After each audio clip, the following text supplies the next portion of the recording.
pasal tha lian thanga then nga na ziak tu nun puya lian thanga te ho ta chuan zolbu lam chun rin pan ve top moya chutia ti pan kaldun mop lai chuan kong chak lama tang chuan nang ni khwalwal pani ka lo ding teu ti ri chuan an kong kal lai chu ti ding chat mai thomom na lam chu ngun takan thlirin vel thanga te thian ho chuan lian thanga chuan ron nam ngal sok maya vel thanga chuan in vazak lo vea khwalwal te si zil dawin ngai ni an ti chuan lian thanga chuan enge thilom zia in poisoi kan nem ni alo tia vel thanga chuan kalom nu bula in ti thei takai thun nuwa in poi ka soyam ni teila tingamamo ti pa chuan lian thanga chuan beng hoi sok maya ani la chuan mai cha chuan kut min thla ngot le tin vel thanga chuan violet vea a thian te chuan vel thanga chu chan tumin lian thanga chuan boron ngal hak mai chu vele zatora chuan thingfak chu lokin rem chu lo tuk thu ve mi maya reilo te an panga chuan an thal fai der mai ni lian thanga chu thinarim hle maya angam fa chu ron thole teu ati khar lai chuan pathen khat an thom hria chuan anon thel dai ta in lampan chuan an ho tir ta ni in an thlen chuan puka pa chuan makti mel takalo enin nang ni thian dun chu zolbuk in kai dai tong chu tia ti pa chuan lian thanga nar thi deuh sung chuan muwa khai zolbuk a tlangwal ten an lo khoi cheu ni mo deng lian a pom lovem ni ati lai chuan valu paro bongamu to poron tholein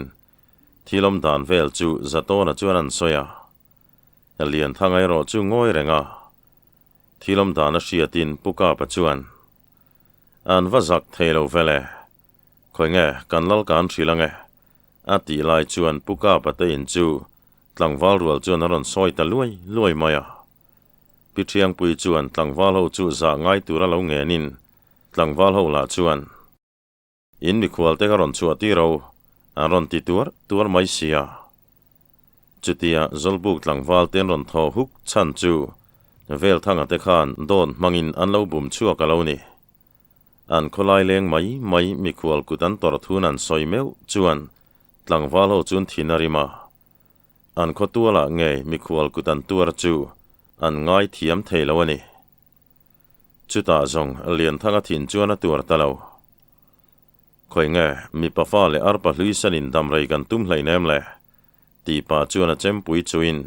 pon lama chua chu tum tamaya valu paro bongale zatona chon lo man betin lian thanga chu aril ru na tak zet mai chutian ri khul lai chuan pasal tha deng lian chuan tlangwal rualin an inan soya ni ti tlangau pa tong kamatang chuan a lo hria lalbang lai chempui chu pot dokin anin lampan chuan chak zet hian aron tlan thla mei eng china pasal tha deng liana tlangwal rual ten an hmu chuan an dar ngal hak mai pasal tha thin rim hlawom zia chuan hretlanga deng liana la chuan kan in soi tu te kha damin ka chua don hau lo chewania an ti phei chuan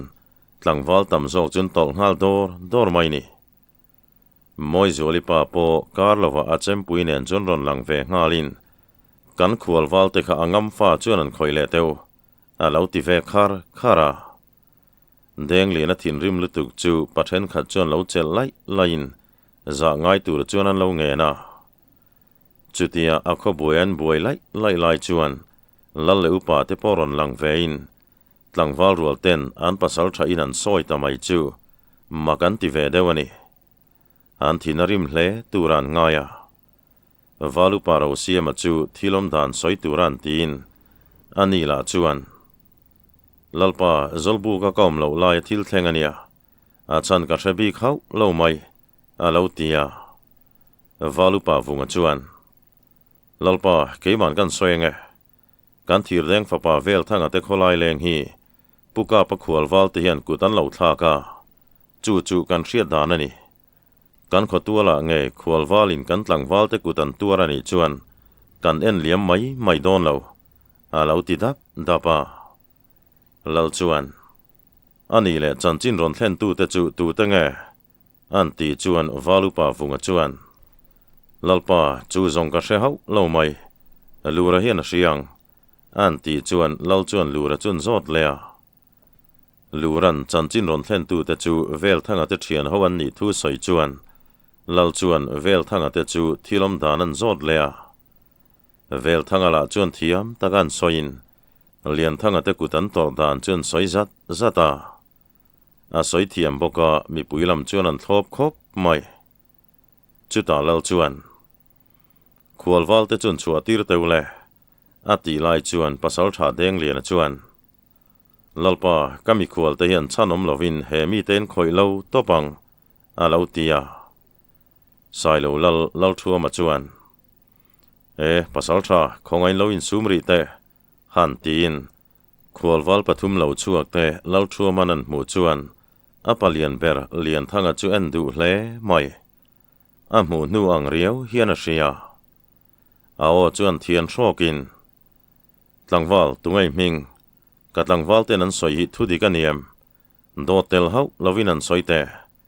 an ti chuan lian thanga chuan a ming te soin thilom dan chu moi zuali te na tang chuan an soi tana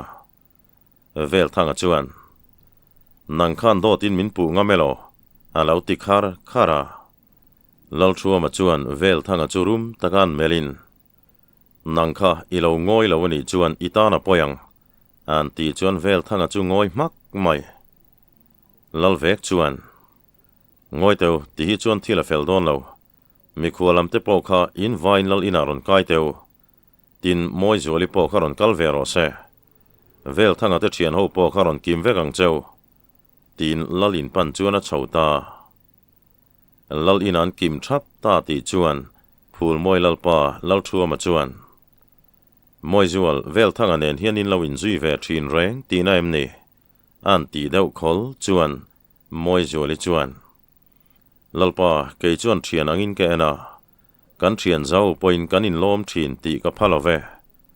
ma se lian thanga te bula min lo soidan kha chu do tani a fal tak ngial poin voi khat ma kalom puilo a lo ti chuan lal chuan bunghat ngata thilom dan hi lang chiang tlatani midang zong khan milo wa chua san teu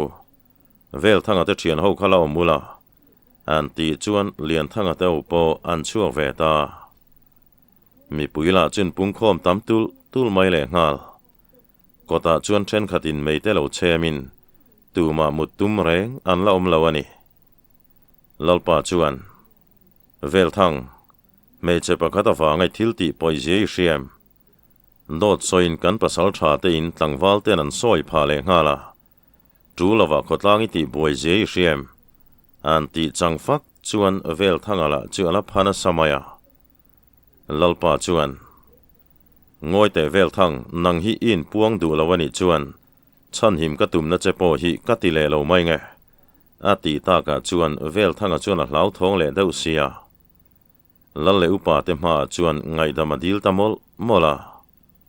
lal chuan I thil ti hi poi maya kan pasal tha deng lian le tlangwal ho hian tuna hian an chil hum du mai don chea damin la du ni chuan ka khuai chua san mai ro chu bak chu in tan ti thei ka nei lo ani mi hring nun nai a hlua chu wang chuan lalin hnung lama tang son chua kula in du na munin pan mai don nia an ti chuan vel thanga te chuan hoi buai nak mai thi chun la hre ve bok si wangin lalin hnung lama tang chuan an chuak ruwa khodang pan tur chuan an kalta wanga lal thua ma chuan alal in tuala mi puizi hul te thom chun ngai thain chanchin hrelo chuan tuma chuan hon an tum don lo ti a hre chianga chu wang chuan leika tlang sanga wa chuakin ti hian thu chu soitani ka khuale tuidu takteu thu dik ka jong chuak dona chumi ma chu do thei takin in lo ngak don nia tuna chuan trin ri phot mai ngu an ti chuan mi puilam po chu ngoi reng chuan an trin ta sunga lalpa chuan lian thanga te chu lalin chunga lu turan somin moi zuali ro chu in lama mi pui rual chuan a haw ve thunga lalin chuan lu le hnu chuan lian thanga chuan vel thanga te hmel a hmutami lo mai chu aruk chuan makati dewani an chua lai o ma hre si lo zo na min meng ne na lai chuan lal chuan tlangwal lian thanga ka ni ti ro kha khoi khuwa tanga ron kal nge mai ni reng le an ti le chuan lian thanga chuan lalpa ramzau kon khomi le sa te kan nie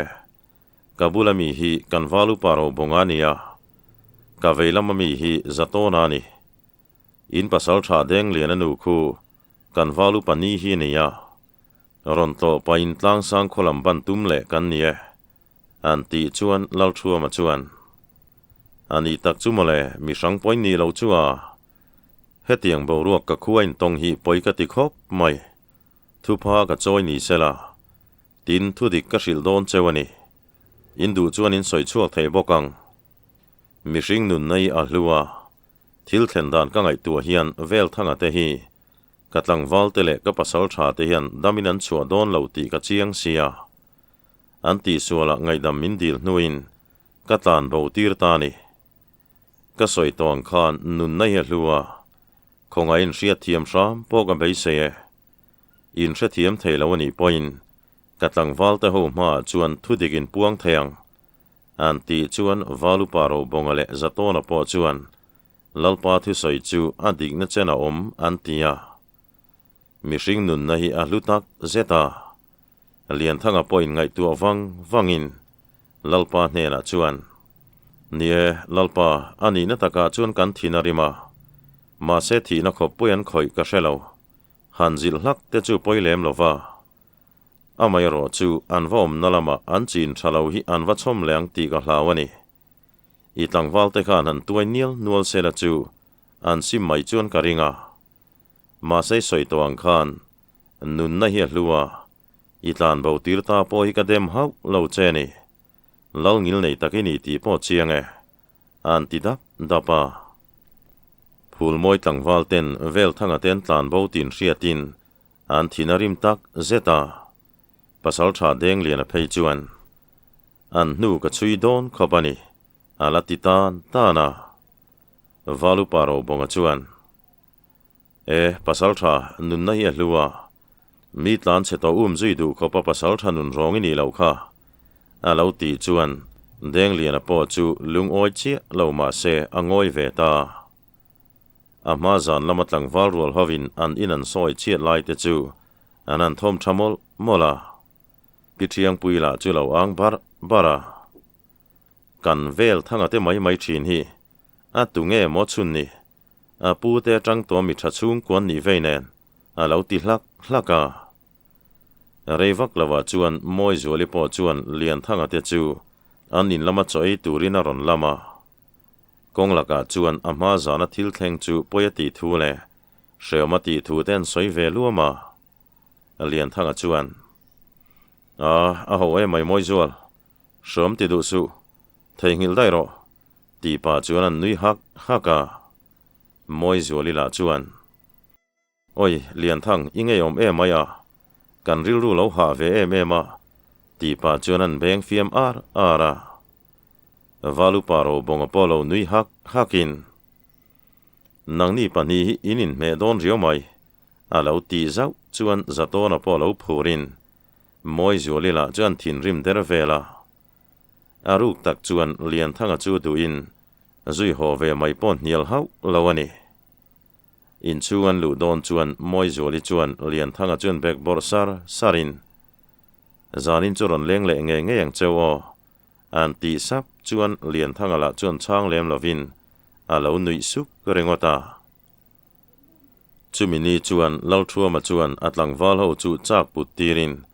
pasal tha deng lian ate in chu chonhulam chuan an thom thamol mola tlang wal ho la chuin in thlashung mai le ngal pasal tha deng lian a mel chu en pon en ngam meu lawani chu deng lian an mu chuan tlangwal teu in thiam lo engmam lawania kan lalpa po hi heti rupa thil ti hi ngai lo sin le engma chia pom lo ve in zara hei in thar kan nei don ani hi le za thla rualin alo mom tak zetani alo ti ve sota atu le lama chuan lian thanga te po tlang sang kholam pan chuan kalan tum le ta valu paro bonga po lian thanga chuan a hnial thei tak ngang lawa chuan tlang sang kholam pan tum chuan a in siam ve mola anin pe fel nu chuan kot chualam pana kal siamin moi zualin arala tangin an ho tura mu chuan alung chelek lek mai alian thanga telam chu pan ta kot chuan thlen chuan moi zuali chuan lian thang khain kal to don ani mo aron tia valu paro bongan moi zuali mit mengan mu chuan thilom ziaman thiam ngang mai tite zaton kain thiar te po chuake ilo zukal ma sateng khai anti chuan zatona po nuiru ruin valu paro bonga chu azui veta alian thangan moi zoli melan en chuan abianga mitui luang ngiai chu muwa aruk tak chuan a khongai ve khop mai chuta ao chuan thianin moi zual ni zan khan kan soi fel toin ka ria anti chuan moi zoli chuan ni e lian thang ni zana ka soi tong khan nang mang reng mi padu hi kala nei ngai lo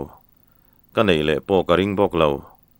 chu wang chuan ngoi renga kal liam tir ngot chei ka thei lo ani ti pa chuan alung chia chuan in su hlapa ko chu mai oman ni wangin lian thanga chuan midangin an mu chu hlau dewa moi zoli bana chuan ka in mun fian rialam chu pan pui tangot mai ni han ngoi dun wangin alian thanga chuan moi zual keipo ka ngai ngotang che ma se kan khokar te hi ahla tham sia ati lai chuan moi zuali chuan lian thang khatilam chu soi to su email hi ka mu top na ni to ro se ti pa chuan in her ngatin kholam pan chuan atlan ta dai maya alian thanga chuan ngoite moi zual thili hre thiam lawani han tilom ma se moi zuali chu aron hoilet ei to lo koya chuan aliam ta lian thanga chuan ding wangin an tho hoka a thian te chuan kal ngalin aril ruwa chuan moi zuali ringot mai chu ama angai ngoi mai ni holama tlole nge ngai don ani hi ti sap pa chuan ama ai chakina kala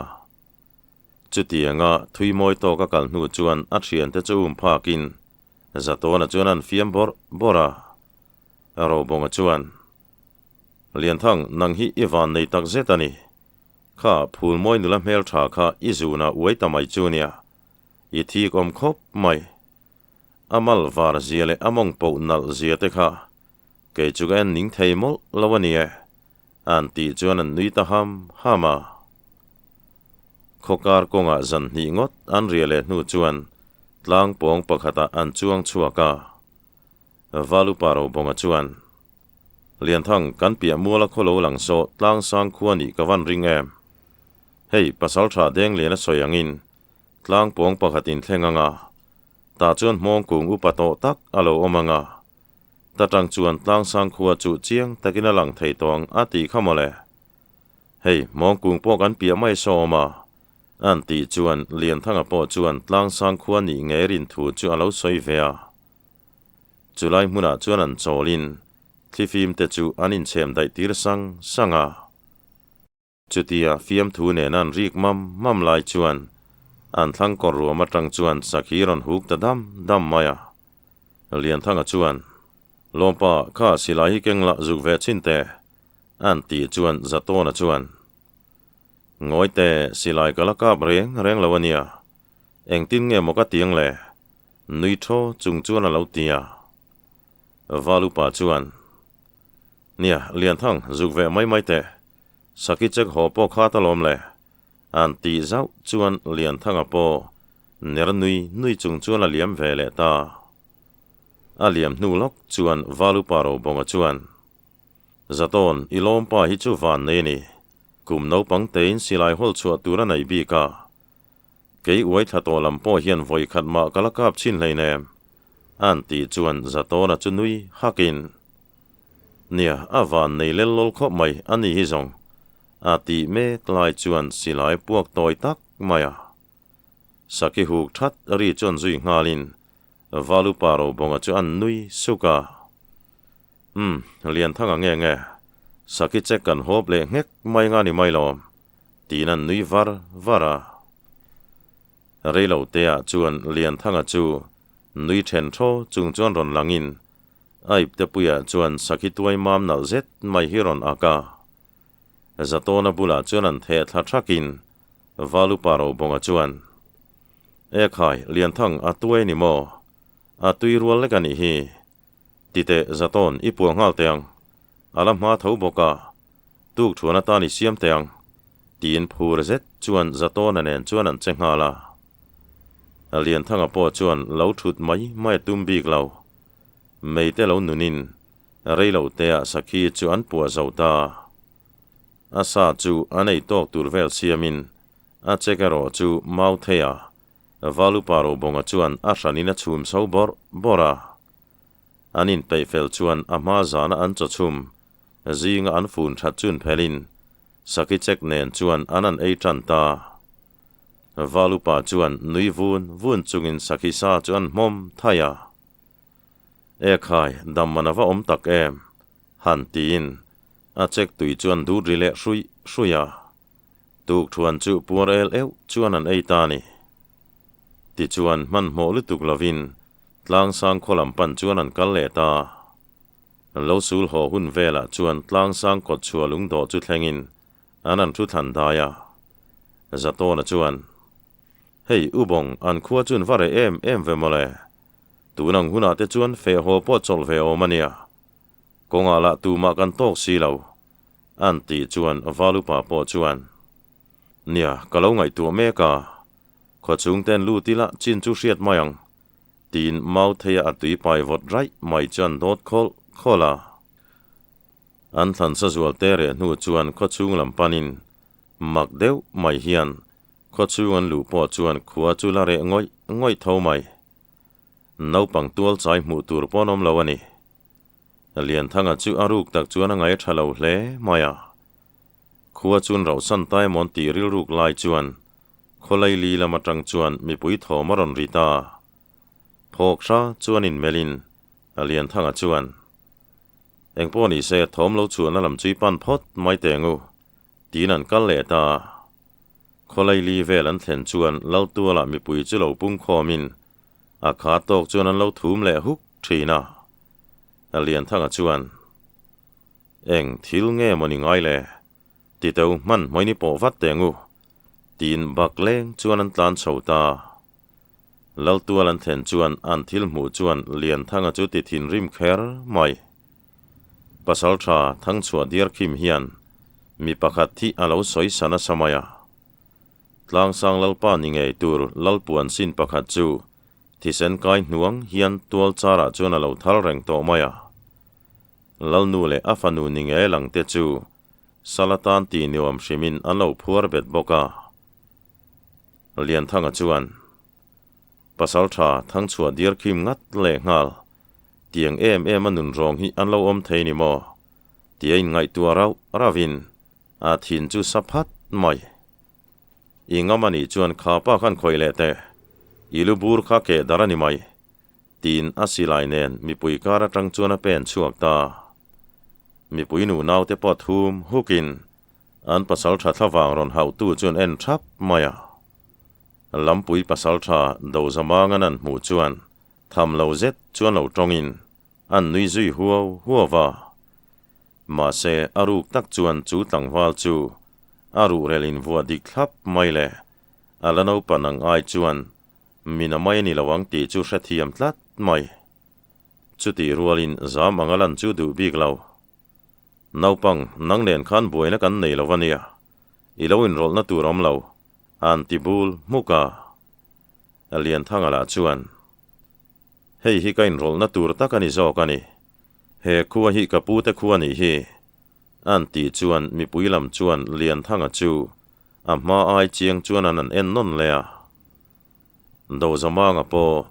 chuti tak maya a ai no pang zokin an thamlo mai chu thi narim ve kher mai ton sian nga to na chang choin lian thanga chu chai thin rim atum ta eng tin mo chuan an chai kualin lian thanga la chuan lo hre thiam na samai to pa chuan aning ta deuh aniange min bei ngam lo ani chuan pon fen feng la hole ro mei chiang mai trong zuwa ringot mai mi pai ni tak taka pasal tha te in ti ve ni chuan miron bei ta che huna tangai room dur reng mai le lian thangan an ti zek ta ka chuan do zamang azok chu athin rima tangin meng sen room to maya ai no pangin a chai dan vel chu athin tirim zual tu poni hanin siam remin lian thanga chu ve pheita thau maya kha keima lampui pasal tha do zamanga ralu som chuang khai to kani he ti pa chuan chem pui lian zet chuan vai chua ka anin kara lam khat tha or chaw om tia chuan chem lian zet chu lian thanga lu zona chuan an vai pheya ma se engtik line nge do zamanga hnung lama chuan lian thanga chu lo man khatiang takarang khan mi hring hi achet son them ni tlang sang mi pui te chu mak tin an ngoi thuap mai ni do zamanga po chuan chem chu vai na boka bo ruak ringot vai boxi nen thapek na boxi chu in veng zo lovin ke che sual boxi chu tua lei chara chuan vai vut bar hong khop chuan a tlukhu ta lui maya chu vele tlang sang mi pui te chu lo nui hluain do zamangan ama nui thoman hriat meu chuan thin rim na chu so sang tul mai ni tuna chuan ngai tuna phim po pu hlei thei ta lo thin rim na chuan a hne tlat to maya chuti line bei pui pa lian thanga la chu minara na lo ni boxi lo do zamanga tan chuan dam kho chua chu thil hu purom takani ta chan thazo ka tran po thil har sa tak turani line do zamanga thin rim hanin ro sa le tal kual vel chu arab thak lek zok mai amit te chu sen room to maya engma poisak nei mel po pu to lo malam chu a thei to pana chuan an vai phele buana ma se chu lian thanga tan thil har sa ni lo do zamanga lama chuan ron kun phei thutin chem pui chuan angal chuan chok zok maya do zamanga chu tre thotin le chara chuan tal khuli lui mai ke bunga tang chuan thi sen tharlam takhia chik tuar mai boxia mei cheu phei chuan en poen ngam lovin an mit chun hupa lian thanga chuan natura in da reng chu tha ti lovin do zamanga lu chu alak sakta lampui pasal tha do zamanga chuan lian thanga chu alo chel meu lawani pasal tharo thaple huai sen lasi zolang hialan lo soi thin chu khualwal no pan mel takin ol sam te an hne thei mai chu makti lo reng anom lo do zamanga naw te hlei chuan makan tia ka deuh hau hian lian thanga chuan en thap mai chet tho tum mel ponom lo lian thanga chuan chu mi te chu rum zet chuan an mel kualin min ma chon du dang in lo mem tina ding ka kha maya chem puya tang chuan thi sen chu la far tlukin ka thu soi chun thren ange min ma chon duin lo mem an ti le tur ta ka chuan mi khwal ho chuan an man ruwa te the thlain khai ngam lo wal kan tong ta ni tlangwal kan tlo me ti pa chuan lean thing thi sap maya chutia lampui pasal tha ten tlom ta ka chuan lian thanga chuan tlang sang kholal pa chu leichara tang chuan an kai thovin lalin lama chuan a hruai lu ta valu paro bongale zatona chuan rang takalo pui ve bokin lalin chung lama chuan an om deuh wanga tlang sang kholal zadola chu mui vung bar chuan leika puya ron ding chuakin lampui val rol te chu ngai no beilo zet chuan an mel kuala chuta tlang sang kholal zadola chuan thin rimawanga la tong khur dar chung chuan an mi man te hna ti hiana soita ineng poi nge ka soya kalal in chuwa nge kun min thak dunia in thin kan tirim hle niang mo in lung oilo na te chu min hril ve mai ulamole an ti chuan lampui valte chu leilam bi chuan an ngoi thap maya chuta lalza dola chuan vin thak hian ka thu soi chuin hrena nge in kain ang du lo ni chuan in thi phir donania ati le ta ka chuan an zinga phan chang ber manga chuan lalpa kaneng poi main soi kan hrelova kan lalpa thuanga kan pasal thanung ron zui ve mai kan nie an ti chuan lalza dola chuan tungain lal chu ni reng renga alo ti lea manga bok chuan lo chang lein kan lal ming chu sai khu ma nie an ti chuan lalza dola chuan zoi sap hian khai aro thil bok mo sai khum iduam na hian chin to ka nei don lo ani hi le lo ngoi tak ro idu chuila mu khopang ti pa chuanin se ru tral maya an mi man te chu an ral thuam lak sak vekin an kholama chuan do zamanga lu nen chuan a ho tirta lampui lalpa sai khuma hena chuan thua thon boka lampui khuwa chu ru na tumani an liam hnu chuan lalza dola chuan lian thanga te chu lenga somin lalin chunglama chuan an lut le ta upa hola chuan lian thanga chu ngai sang ti hriat tak hian an lo kuwa nak renga phak na tong kampo dong hnem mal khop mai lian thanga chuan nuam lo ati lek zoka chuta lal chuan lim mel pusang chung hian lian thanga chuan bia tlangwal ka khua le ka chung kwa min chan hima wangin kalom tak zetani ka pasal tha kap thanga jin bo lai lo ni nen nang chuam lo la kan chan kha chaw hle don ani e an ti bal zo chuan ao han thian kokin lian thanga te chin chu a zo ta lian thanga chuan lalpa ruam zau kon khomi le sa kan ni e ke hi lian thanga kania kasirami hi valu paro bongani ti chuan kabulami hi zatona nia ikhua hian kapapuya ron tlo tura ron kalkan ni kapapuya ming chu puthan siama ni e an ti chuan lal chuan khai ani tak mo i papuya chuan a chuang don hle mai chekati engpo ni se kan chungai thil ti wang hian kan lom tak zeta ka kuen chua san le ma hian mu le cheu ka du don ania an ti chuan valu paro bonga chuan lo changin te reng mai lalpa kan ho don zana kan on leng le don nia alo ti ve maya lalza dola chuan nia in chaw om sia han mi khual cheu po ka du ve nen ma se chung te tlo tura ron kalin ni miau mai sia ka chelo mai cheu tlanga pa kan pasal tha te hi puthan sia ma te na zuk hruai ta chele an ti chuan tlang au pa hovin lalin chu an chua santa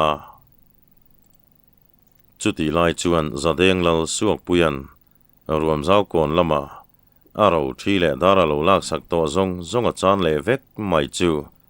aruk tak chuan poyati na ui tak zeta chu sak le dan ringot chu lo ngai tuin au nau te hola chuan an pui du ring si lo ruam zau kon an run tuma alo do am lu tu kha ain chir ve tak zeta ti thaila om to si lo au pa te ho ma chuan an hui le pap thina upa lut manga chuan lalpa heti in dom kun ringot mai hi in me lawani zadeng lal te zinga po aro pui berinia tian ngai tu na kaneya kan tlang dung tluana buan chak ber thang phunga kan neya ruam zau kon lama chuan kan pasal tha lo hne tu lian thangan ti chu va buan chin phot mai sela ta chuan thang phunga hi a chak nge po garinga ani na taka chuan hne thean om po garing meu lawani an ti chuan upadang te po chuan lo tui hni tliarin lalpa vek chuan ani khop mai ma se van pui lian so lalfing le thil ti thei deuh mai nia kan tum hi lo hria ni vai chuan kan khokar thu hla chu thato don hau lawani o an ti chuan upalut manga vek chuan lalpa tun mang khani to don hleine a pasal thakual kai te po kan run tum khan an chan ve nuala tu na pasal tha nei ho sa chu engan ni ka ring lo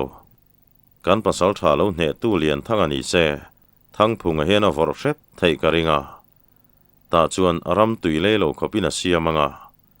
chumi nu chuan nuam sain kan run to mai don ani an ti chuan lalpo han nui vurin niang miang kan thang phunga chu ka fa pa hian va troi om sela ran ngau zon chuan lamin vakal po te se rem chang ka mule ni ngat chuan a khua po so ka hal dar vekang tinan room ngala lian thanga te po apa puya te nan thlen chuan puthan siama chuan lo chiao aw vata hei puthan ifa paron kale kan ko chan him tu ni hi han ti zungin rei po thulo chuan a chuak le ta puthan siama chuan an mingten zo denin kan kho bo ruak la heti lo ni sia a poi tak takani kan pasal thom lo lai lo ni kher nen ti luam pa chuan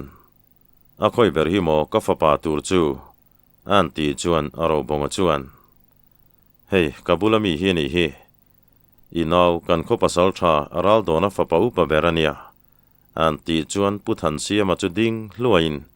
a lunga chelek lek mai khai ka fa pa ipa chuan min lo la hre ve reng ani mo adam thang chu mo ti pa chuan a fa pa lian thanga bana chuan an vuan chata lian thanga chuan ka papui ka pa chu boral to ni kar kong te hla tham sia a boral thu po kan hril the lo chea an ti chuan puthan siama chu ngoi ta wang mai mi ta tang chuan mi tuiron chuak ngia in khai araldon avan poi takem dam takin kanin muleng chu ti na kalaya ti pa chuan alung chia chu trap lo chau maya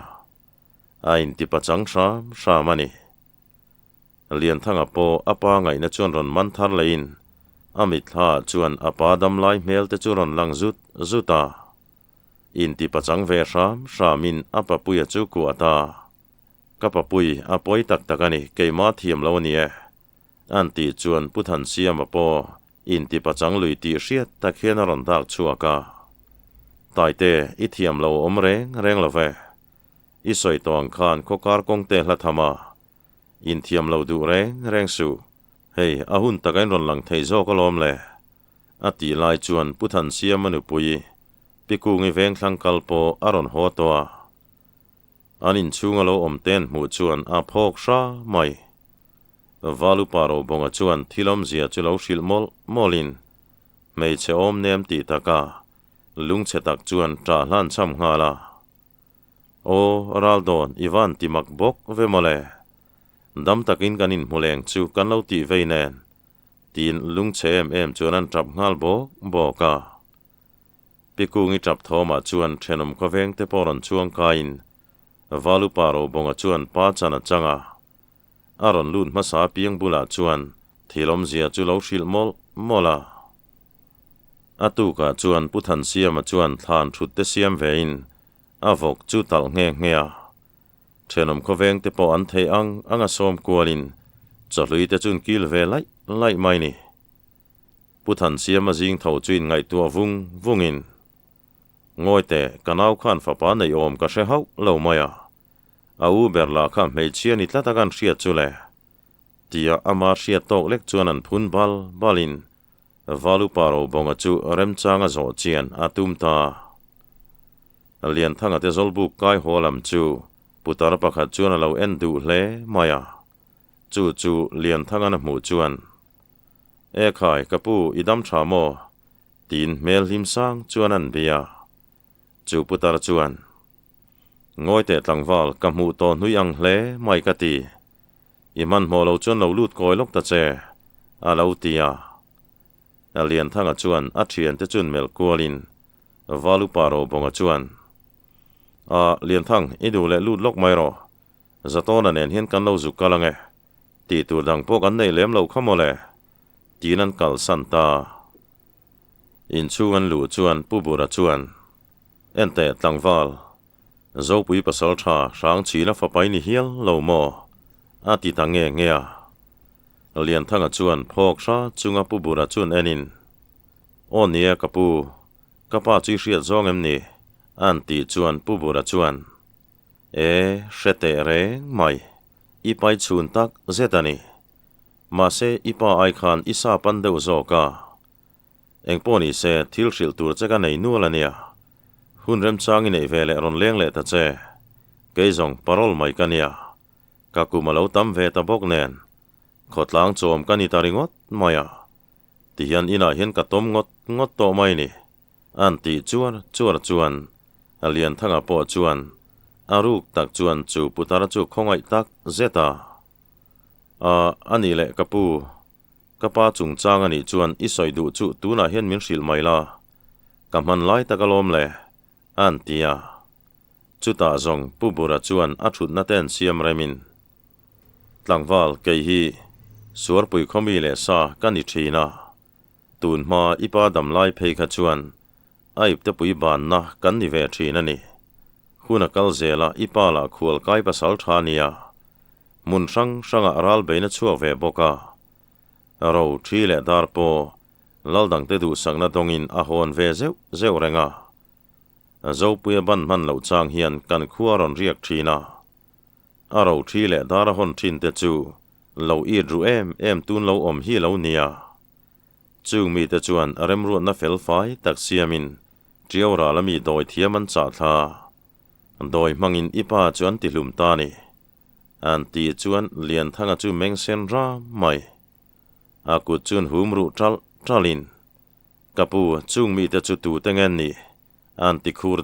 dara pubura chuan tlangwal ithin ti rim ka tum hau lawania amai ro chu phuba la ngei la ka duwa he mi te hian an thil ti man hi tuar ve ngei se ka duani kanu puile ka fapa phiaru na tenom tak mangin min tha saka ka thangin lal hnen an thlen zui le ngala ti chuan kho chu atanga hno chua kani ta ni abak chu I muang hi kani to mai tin a mela chuan a thinarim ve hle ti po hriata chutia puburan anu pui fanau te chandanan soita ka chuan lian thanga po a pasoni na ti du da thin zia tele anu po tun thlenga ala mu lo thu te chu an soi ve le a pubura po chuan lian thanga chun thlek dau davin I tur na sa ve hle mai mo tlangwal phuba chu lam mo lang che ipa thattu te chu suar puilal upamin sai vela te pa fan ni rem ruan na fel tak siamin inu po kha upasai vela fapa ton vela kha naron ne ni kha an ti chuan lian thanga chu kun chal to maya phuba zong kalam molang han ti sapin pubura vek chuan tlangwal ka phuba po hi min lak sak ve don lom ni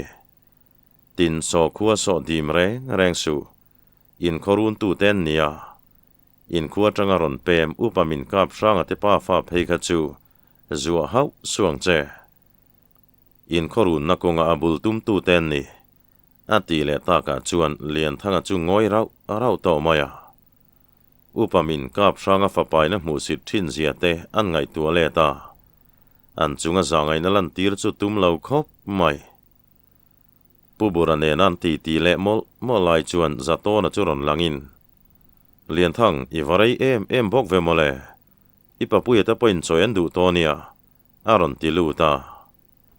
chutia zato na chuak chu puthan siama chuan rem changa lo la ve thungin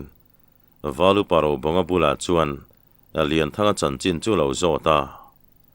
valu paro bonga chuan nie antikalom puthan lian thanga hi inau fa tak takani lova I hriatang khan inau chon hmeichhia pakhat chi ane ni ma se lian thanga hian inau hi apa ang takina ena a boral po khana tuar tak zetani pa fain ngai tak pon ni ati lai chuan lian thanga te po sum huna chon ron thom trakin ti danga chuan an pakai ta tuk thuan chu hlim takin an kil ta ni ole tun tum thena tan chuan khati china khan kan du tok lenga angai nom thin khop mai mabak polo ko viawani